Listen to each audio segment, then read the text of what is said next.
Good morning అండి. ఇవాళ ముఖ్యమైనటువంటి సబ్జెక్టుతో మేము ముందుకు రావడం జరిగింది. ఎందుకంటే పాఠశాలలు పునర్ప్రారంభం అయ్యాయి కాబట్టి మన కాంగ్రెస్ గవర్నమెంటు ఇస్తున్నటువంటి డెవలప్మెంట్స్ ఏంటి అనేది ఇవాళ సబ్జెక్టు మేము ముందుకు తీసుకొచ్చాను.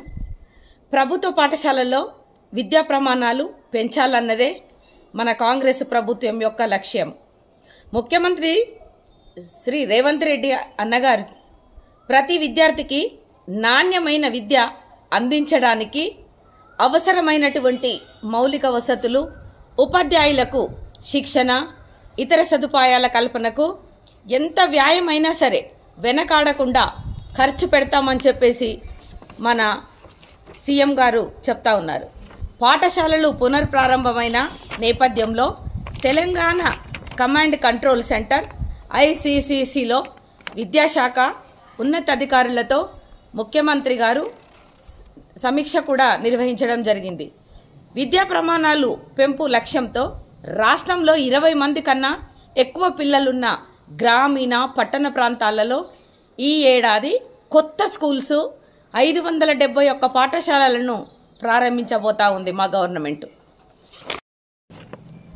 ప్రభుత్వ పాఠశాలల్లో చేరిన ప్రతి విద్యార్థికి నాణ్యమైన విద్య అందించేలా మన యొక్క వ్యవస్థను తీర్చిదిద్దుతా ఉన్నారు.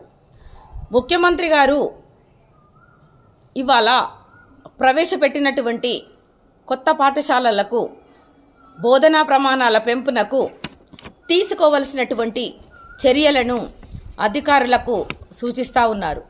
విద్యార్థులకు భాషా పరిజ్ఞానంతో పాటు నైపుణ్యాల పెంపునకు వీలుగా కూడా విద్యా సంస్థలలో మార్పులు తీసుకురావాలని కూడా చెప్తా ఉన్నారు.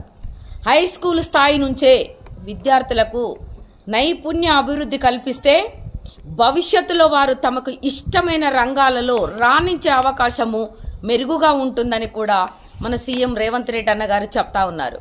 తెలంగాణలో పట్టణీకరణ వేగంగా సాగుతున్న నేపథ్యంలో విద్యాశాఖ పురపాలక శాఖలో సమన్వయము తీసుకొచ్చి హెచ్ఎండిఏ మున్సిపల్ లేఅవుట్లలో సామాజిక వసతుల కోసం గుర్తించినటువంటి స్థలాలలో పాఠశాలలు ఏర్పాటు చేయాలని కూడా ప్రయత్నం చేస్తూ ఉన్నారు.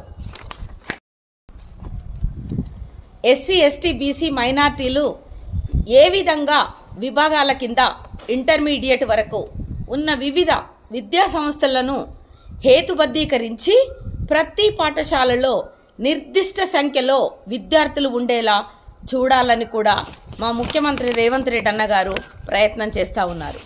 నాణ్యమైన భోజనం, యూనిఫాములు, పాఠ్యపుస్తకాలు అందిస్తుండడంతో పాటు పెద్ద సంఖ్యలో విద్యార్థులు గురుకులాల వైపు మొగ్గు చూపుతా ఉన్నారు. ఇవాళ డే స్కాలర్స్ కూడా ఆ పాఠశాలల్లోనే అవన్నీ అందించే విషయంపై అధ్యయనం చేయాలని అధికారులకు కూడా ఇవాళ సూచిస్తూ ఉన్నారు ముఖ్యమంత్రి గారు.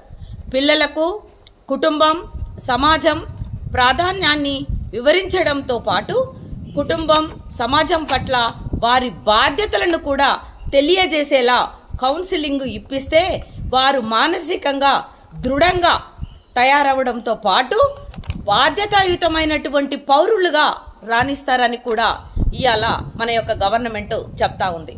సమీక్ష సమావేశంలో ముఖ్యమంత్రి సలహాదారులు వేం నరేందర్, రాష్ట్ర ప్రభుత్వం సలహాదారులు కేశవరావు తోని కూడా ఉన్నత విద్య కోసం పాఠశాలలని కొత్తగా ఏర్పాటు చేయడం, దానికోసం మెరుగైనటువంటి విద్యను బోధించడం కోసము, ఉపాధ్యాయుల రిక్రూట్మెంట్ కోసము అనేక రకాల చర్చలు జరుపుతా ఉన్నాడు ఇవాళ మన సీఎం రేవంత్ రెడ్డి అన్నగారు. నమస్తేనండి.